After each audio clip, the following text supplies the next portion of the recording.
¿Se puede ser monstruo y héroe al mismo tiempo? ¿Qué ocurre cuando la moral no nace del amor, sino del miedo? ¿Y qué clase de ser humano se construye cuando la identidad no surge del deseo, sino de una regla impuesta para sobrevivir? Dexter Morgan no es solo un asesino serial con código, es la encarnación de una pregunta incómoda. ¿Qué queda de una persona cuando todo lo humano fue sustituido por estructura, control y ritual? Y con todo esto, sean bienvenidos así a un nuevo episodio donde analizaremos a este personaje.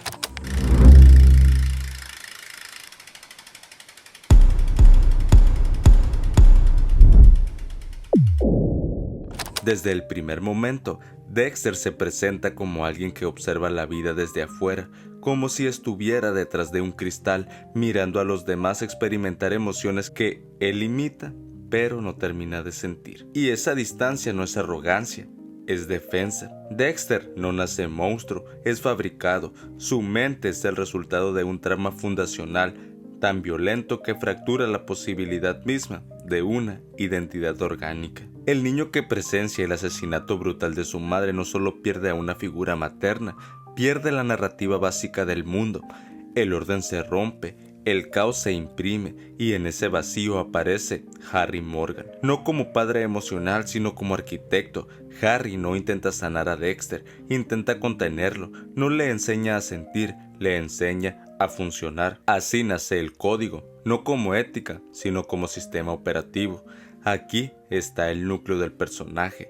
Dexter no actúa por deseo, actúa por programación. Cada una de sus decisiones está filtrada por una lógica externa que sustituyó el desarrollo emocional natural. El código de Harry no busca redención ni justicia en un sentido humano, busca eficiencia y supervivencia. Enseña a Dexter a canalizar su impulso homicida, pero nunca le pregunta de dónde viene ese impulso, ni qué podría pasar si se le permitiera sentir en lugar de ejecutar. El resultado es un hombre que confunde moral con método, bien con protocolo, identidad con rol.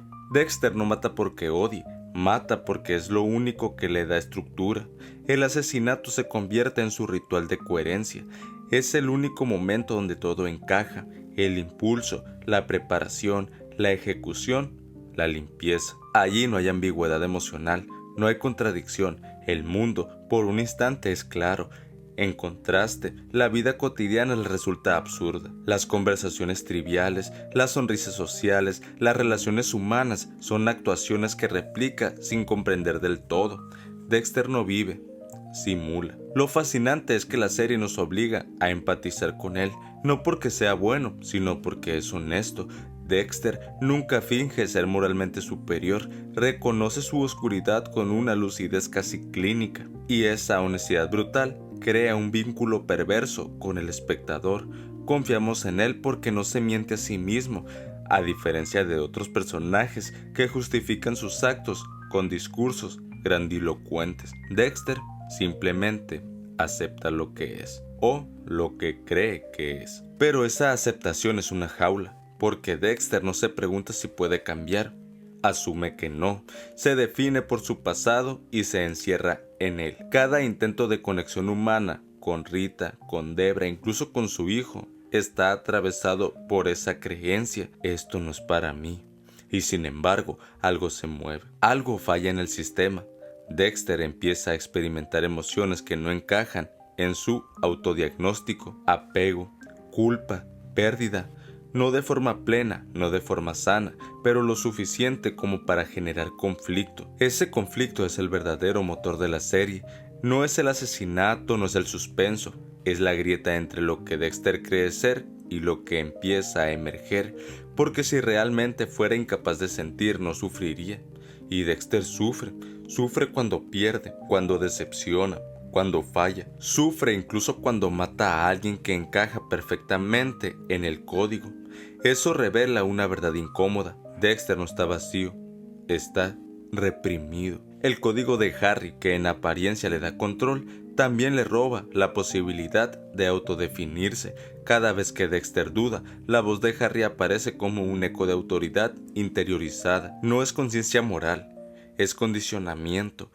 Harry vive dentro de Dexter como un supervisor, no como un padre, y ese fantasma es más peligroso que cualquier enemigo externo, porque le impide explorar otras formas de ser. Harry no le enseñó a vivir, le enseñó a no ser descubierto.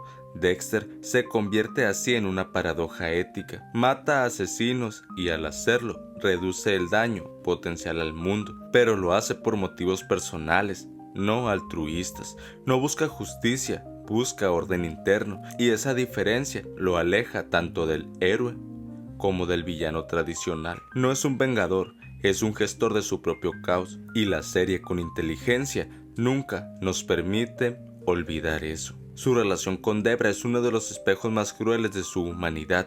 Debra siente de forma desbordada, errática, caótica. Es lo opuesto a Dexter, y sin embargo, es con ella con quien mantiene el vínculo más auténtico. No porque Dexter la entienda, sino porque no necesita usar máscara. Debra es el ancla emocional que él no reconoce como tal, y cuando esa relación se fractura, el costo psicológico es devastador, no porque Dexter pierda una aliada, sino porque pierde el último reflejo de una vida posible. A lo largo de la serie, Dexter se encuentra con otros asesinos que funcionan como espejos distorsionados, lo que podría ser si se dejara llevar, si abandonara el código, si aceptara el caos. Cada uno de ellos representa una bifurcación moral, y Dexter siempre regresa al código, no porque sea correcto, sino porque es conocido.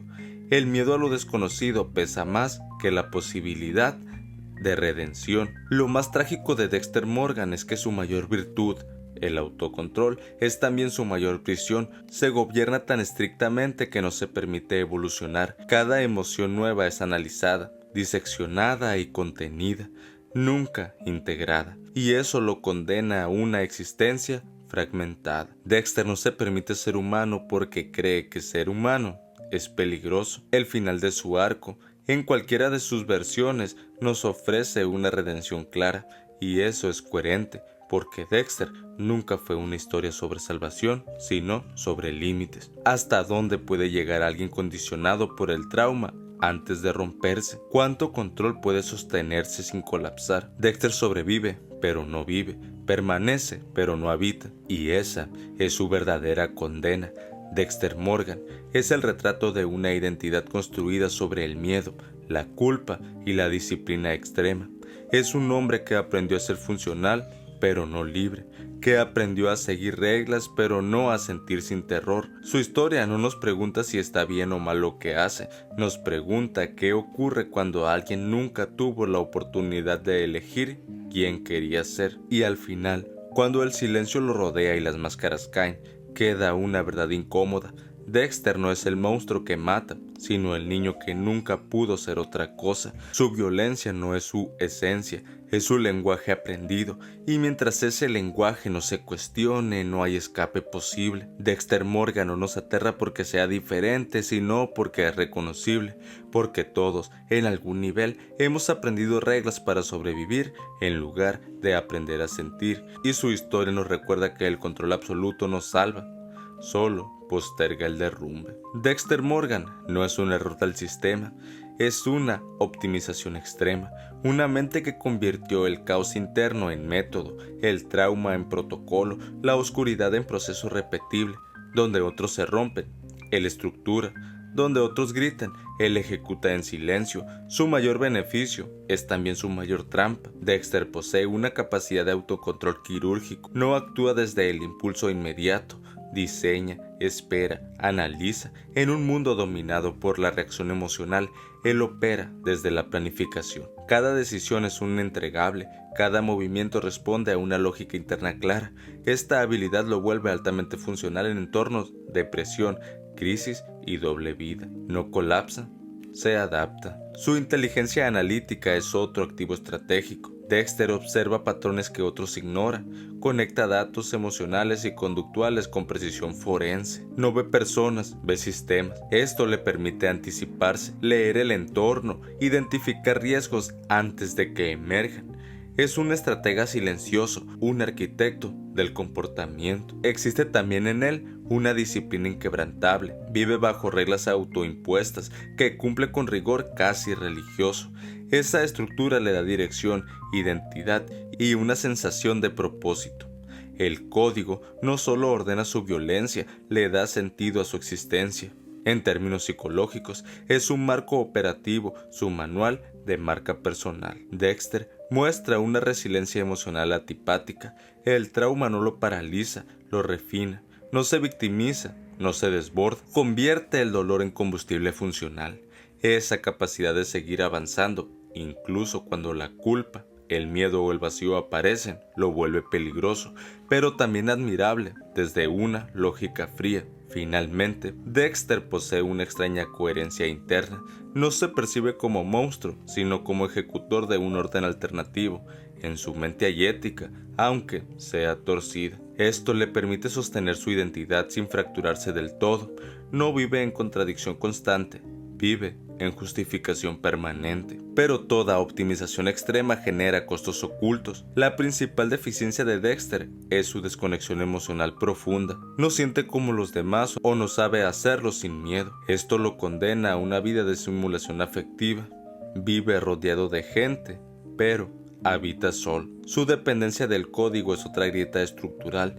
Dexter no elige realmente, obedece. Sin ese marco, se desmorona. El código no es una guía, es una muleta existencial. Cuando se cuestiona o falla, Dexter entra en crisis porque no sabe quién es sin reglas. Su identidad no es flexible, es rígida. Existe también una incapacidad para integrar su sombra de forma sana. En lugar de reconocer su oscuridad como parte de sí, la externaliza en rituales, objetivos y justificaciones. No dialoga con su monstruo, lo alimenta. Esto impide cualquier evolución real. No hay transformación, solo repetición perfeccionada. Dexter sufre de una ilusión de control peligrosa. Cree que puede anticiparlo todo, medirlo todo, dominarlo todo, pero la vida no es un laboratorio cuando el azar interviene. Emociones reales, vínculos auténticos, pérdidas inesperadas, su sistema falla. Y cuando falla, el costo no es solo interno, es devastador para quienes lo rodean. Finalmente, su mayor deficiencia es el autoengaño moral. Dexter se cuenta la historia de que es necesario, de que su oscuridad tiene propósito. Esa narrativa lo salva del colapso psicológico, pero también lo estanca. Mientras se vea como instrumento y no como responsable, no habrá redención posible, solo continuidad. Dexter Morgan nunca fue el monstruo que decía ser, tampoco fue el héroe que algunos quisieron ver. Fue algo más incómodo, un hombre que confundió el orden con la salvación y el control con el sentido, un sistema operativo construido para no sentir, ejecutándose a sí mismo hasta el agotamiento, porque el verdadero crimen de Dexter no fue matar, fue renunciar a la posibilidad de ser humano antes de comprobar si podía soportarlo. Vivió creyendo que estaba roto de forma irreversible, que su oscuridad era un destino y no una herida, y desde esa premisa edificó toda su existencia. No se permite dudar porque dudar habría significado abrir una grieta, y por esa grieta habrían entrado preguntas sin código, emociones sin protocolo, culpas sin anestesia. Dexter no temía a la sangre, temía al caos de sentir sin reglas. El código le dio estructura, pero también le robó futuro, le dio dirección, pero a costa de identidad. Cada vez que eligió obedecerlo, dejó de elegirse. Cada ritual fue una forma elegante de huir de sí mismo, no para proteger al mundo, sino para enfrentarse a la posibilidad más aterradora de todas, que tal vez no estaba condenado, que tal vez el monstruo era solo una historia que se contó demasiadas veces hasta creer la verdad. Dexter observó el amor desde fuera como quien mira un incendio, desde un vidrio blindado. Lo estudió, lo imitó, lo ejecutó en versiones controladas, pero nunca se permitió caer, porque amar de verdad habría significado perder el control, y perder el control habría significado descubrir quién era sin máscara, y eso para él era peor que morir. Al final, no fue la policía, ni la justicia, ni el destino quienes lo derrotaron. Fue el silencio, la consecuencia natural de vivir sin permitirse ser visto. Dexter ganó todas sus batallas tácticas, pero perdió la única estratégica, la de construir una vida que valiera la pena ser vivida, sin necesidad de justificarse. Y quizá ahí está lo más devastador.